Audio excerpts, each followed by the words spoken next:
పరస్పర అగ్రహార వీధుల్లో ఉన్నటువంటి జైల్లో గడుపుతున్నటువంటి పవిత్రా గౌడ్. పవిత్రా గౌడ్ అంటే ఈ సినిమా నటుడు దర్శన్తో కలిసి రేణుకా స్వామిని హత్య చేసినటువంటి హంతకులు.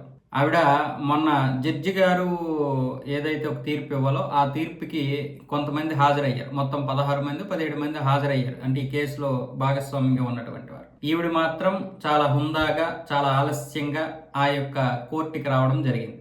ఈవిడ కోసం నిమిషంన్నర వెయిట్ చేశారు అక్కడ. పైగా ఈవిడ కొంచెం ఇయర్ బడ్స్ కూడా ధరించి వచ్చింది. దాంతో జడ్జి తీవ్రంగా ఆగ్రహించడమే కాకుండా ఇద్దరే బ్యారక్లో, అంటే ఇద్దరు ఉన్నటువంటి బ్యారక్ నుంచి 16 మంది ఉన్నటువంటి బ్యారక్లోకి మార్చేశారు. అంటే ఇప్పుడు సాధారణమైనటువంటి వ్యక్తిగానే జడ్జి గారు ఏమొచ్చేసి ఈవిడ్ని పరిగణిస్తూ ఎటువంటి స్పెషల్ సెల్ అవసరం లేదని చెప్పి అలాంటి బ్యారక్లోకి మార్చేసరికి ఇప్పుడు ఈవిడేమొచ్చేసి షాక్ అయిపోయింది. అంటే వాస్తవంగా చెప్పాలంటే వీళ్ళకి కేసు నుంచి బయటికి రావాలనే దానికంటే కూడా ఆ జైల్లో ఉండడం అనేది వీళ్ళకి నరకం.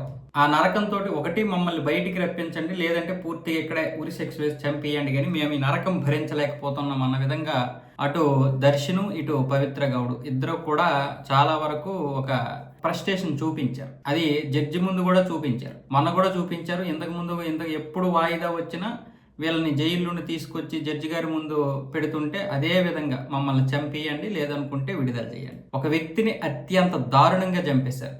రేణుకా స్వామి అనే ఒక అభిమానిని ఎంత దారుణంగా అంటే ఆ టాటా ఏస్ కారుకి వేలాడదీసిన తర్వాత కరెంట్ షాక్ పెట్టడం, పూర్తిగా బట్టలు తీసి ఓన్లీ అండర్వేర్ ఉంచేసి రకరకాలుగా చిత్రహింసలు పెట్టడం. అలాంటిది అంటే ఆ అబ్బాయి చంపిస్తే చంపేయండి, కానీ ఇలాంటి టార్చర్ మాత్రం పెట్టకండి అని బ్రతిమలాడుకున్నటువంటి పరిస్థితి ఆ రోజు. మరి అతన్ని ఇంచుమించు ఒక 15 మంది 16 మంది నరకం చూసి చంపారు.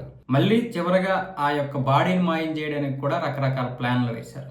ఇప్పుడేమొచ్చేసి జైల్లో ఉండడానికి వీళ్ళకి ఇబ్బంది. అంటే సినిమా హీరోలు మేము, హీరోయిన్లము, తోపు తురుము అంటే అలా ఊహించుకున్నారు. మనం కూడా వాళ్ళని ఆ విధంగా కదా ఎక్కించేస్తున్నాం.